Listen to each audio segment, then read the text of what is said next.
Hello everyone and welcome back to the Postgrad Diaries, where I'll be taking you along my journey studying my master's degree at Cardiff Met, showing you what my life as a postgrad student is like and everything you need to know. Hello everyone, if you're new here, welcome back to the Postgrad Diaries. I'm Holly. I am studying my master's degree at Cardiff Met.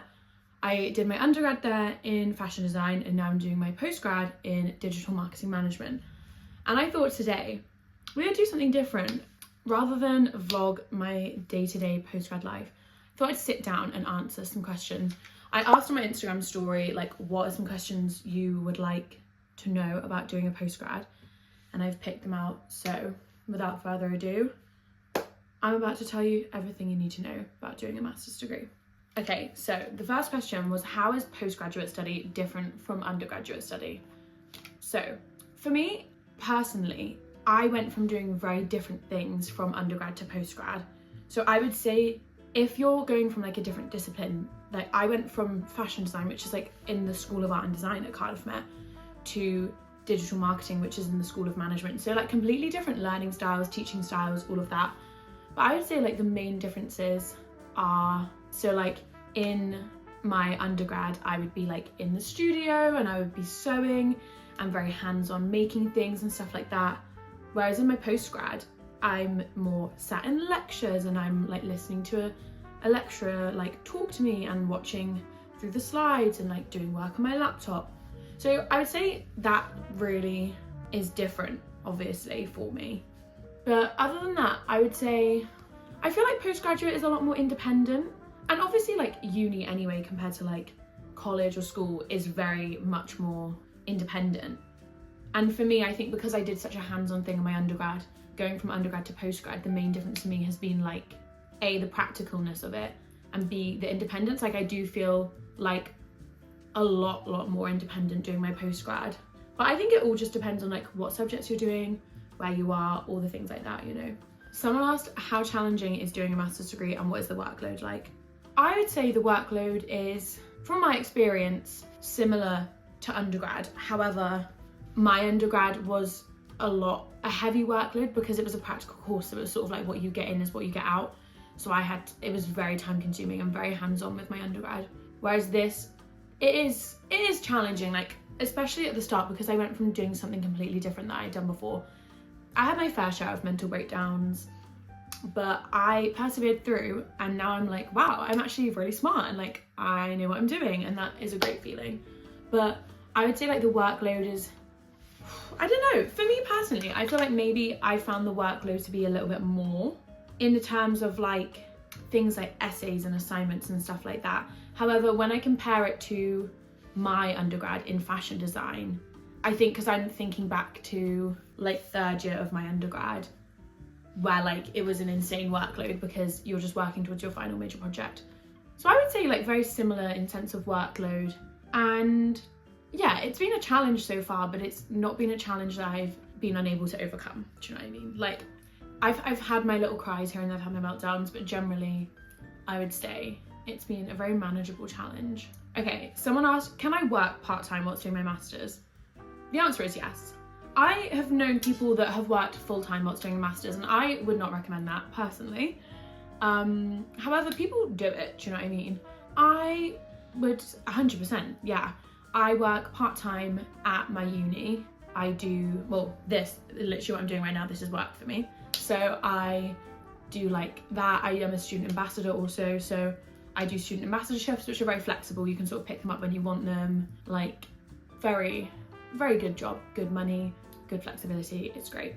But yeah, I would 100% say you can work part-time. I know that most of my friends on my course work part-time as well as doing the masters as well. So yeah, I think it's completely doable and definitely not something you should be stressed out about. Obviously there is a fairly heavy workload, but you're not in uni every single day, so it's very easy to be able to work around that, if that makes sense. And the next question was, how can I fund my postgraduate studies? So I have a student loan. I did 3 years of my undergrad and obviously had student loan for that with Student Finance England, and now I'm doing my postgrad. I have my loan from Student Finance Wales because I've lived in Wales. I lived in Wales for the 3 years of my undergrad and an extra year after that just working. So I've lived in Wales long enough to be eligible for Student Finance Wales, which in my personal opinion, has worked out very nicely for me. So yeah, I have full student finance, student loan. With your masters, it's a bit different. So they pay you like the whole amount.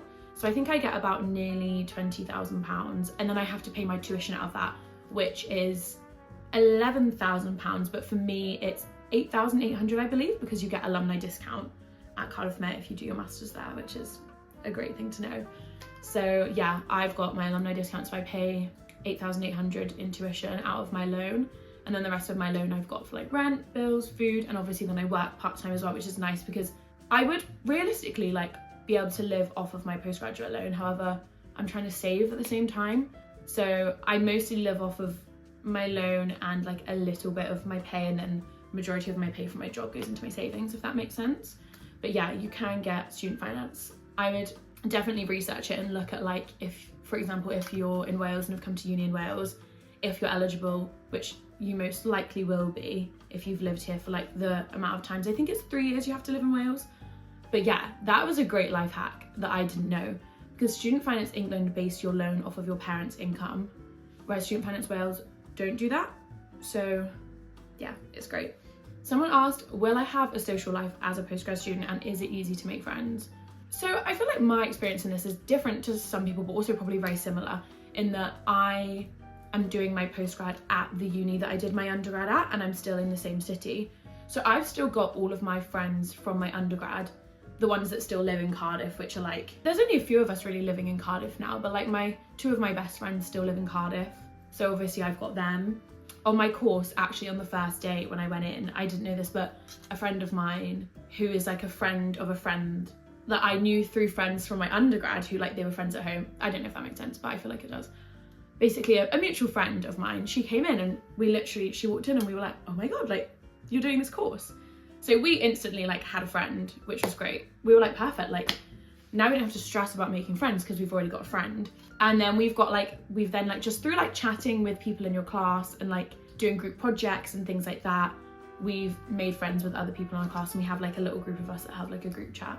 I would say it's very easy to maintain a social life. I obviously work very flexible hours, so I'm free a lot of the time because I can sort of pick when I work, which is great. But yeah, I still manage to like do stuff with my friends and see my friends, do stuff with my boyfriend, go home and see my family and my friends. So I would say I found it very easy to maintain my social life post-grad. I would just say the one thing that's different is that I don't really go out much anymore. I feel like obviously in your undergrad, typically most people go out a lot on lots of nights out and stuff like that, and I did that, but I feel like I only ever really go out now if it's like an occasion, like if it's someone's birthday or something like that. Do you know what I mean? I would say it's pretty easy to maintain your social life. Obviously I can't speak of like moving to a new city for your postgrad and making friends there. However, I have friends that have also done that and have made friends and also work part-time and have a social life and are having a great time. So yeah. Someone asked me what is my favorite module on my course, and so far I've only done 3 modules, so it's hard to pick, but out of those 3, I've really enjoyed my social media and influencer marketing module. I think during the first half of the term that was my favorite. In terms of lectures, that's my favorite because the content is obviously about social media and influence marketing, which is something that's very up my street, so I very much enjoy that. My other module, SEO and PPC and search marketing ecosystems, I have enjoyed that, but that's a lot more like technical, which is a lot less up my street. And then digital consumer behavior module, I have really surprisingly like enjoyed that more than I thought, because it is looking at sort of like psychology, but I have surprisingly enjoyed that more than I thought, which I feel like is nice, because obviously when you're going into doing a master's, especially if it's in something different that you've done your undergrad in, there's a lot of like new areas which are very perhaps unfamiliar to you. So it's nice to know that like a lot of things have surprised me of like, oh, like I'm liking this a lot more than I thought, because obviously I chose this master's based off of like looking at a few things, like generally overall like umbrella, okay, this is what I'm interested in, this is what I like. But I feel like once you get into doing the modules, like you will definitely find something you enjoy in all of them. And someone said, what does a typical week look like for a master's student? So for me, in first term, I'm right now in between first term and second term. So in first term, I was in Monday 3 till 5, off on Tuesday, Wednesday 9 till 11 and then a 2-hour break, and then 1 till 3. Thursday 3 till 5, and Friday 1 till 5. So you're looking at, let's say you're doing 3 modules, you're looking at 4 hours per module, like 2 hours for a lecture, 2 hours for a seminar. So like on paper, like you're only in uni 12 hours a week. However, obviously a lot of different factors can change it. For example, this term, I'm only in, rather than like spread across 4 days, I'm only in 3 days. However, I'm doing 4 modules this term because I've chosen an extra module, basically because, long story short, at the last term, which is like your final project, that's either a dissertation, which is 60 credits, or you can pick a digital marketing plan or launching a digital project, which are each 40 credits, which I've picked one of those. So if you choose that, you have to pick up an extra module for the extra 20 credits, if that makes sense. So I've got 4 modules this term, and I think I'm in pretty much 9 till 5 on Monday, 9 till 5 on Tuesday, obviously with like a couple hour breaks in between because not everything's back to back. And then I think I'm in on Friday mornings, and then I think I've got Wednesday and Thursday off, which is great. It's like a little midweek weekend. But yeah, so that is what it looks like. Generally you're probably in 3 to 4 days, and like most days you're probably not in for a full day. And like typically as well, the smaller amount of days you're in, the longer the days are, do you know what I mean? Because you're fitting more in on one day. So that is typically what it looks like, and then obviously off on the weekend. And the final question I had was, would you recommend doing a master's? Obviously this is kind of a difficult question because it depends on what career path you'd like to go down. But if you're someone like myself that has done that undergrad and done it in something that then you're like, okay, I'm not sure if, like for example, for me, I did my undergrad in fashion design. I think I love doing that, and I would not change that for the world because it's taught me so many skills that I wanted it to teach me, and even more that like I wasn't even expecting. But I would say that I personally don't really want to go into the fashion industry unless I was my own boss. So for me, I wasn't like craving to become a fashion designer, which there's loads of other fashion jobs you can go into. They just weren't really calling out to me. So I was like, well, what do I like doing? I've been working in social media, doing all of that. And I was like, okay, well, like if I wanted to work in social media, like I felt like as much as I had the experience, I didn't have like the knowledge and the structure to back it up, if that makes sense. And I was like, I would like to learn more about it and be more qualified to work in social media. So I had a look at the master's degrees and I was like, okay, like I'm gonna do it. So I would definitely say if you've done your undergrad and you're feeling like you maybe want to explore another avenue, I would highly recommend. But obviously master's degrees aren't for everyone, but I've loved mine so far and have absolutely zero regrets doing it. I have, yeah, really enjoyed it. And I know that even in the moments where I'm stressed and I'm maybe having a little meltdown, I know that it'll be worth it in the long run, if that makes sense. So those were all my questions for today. I hope you've enjoyed it. I hope you've gained a bit of an insight into what postgrad life is like. If you have any more questions that you want me to answer, comment them on this video and I can do another one in the future answering all your other questions that you have. But yeah, I hope this was helpful. I hope you've enjoyed, and I will see you next time.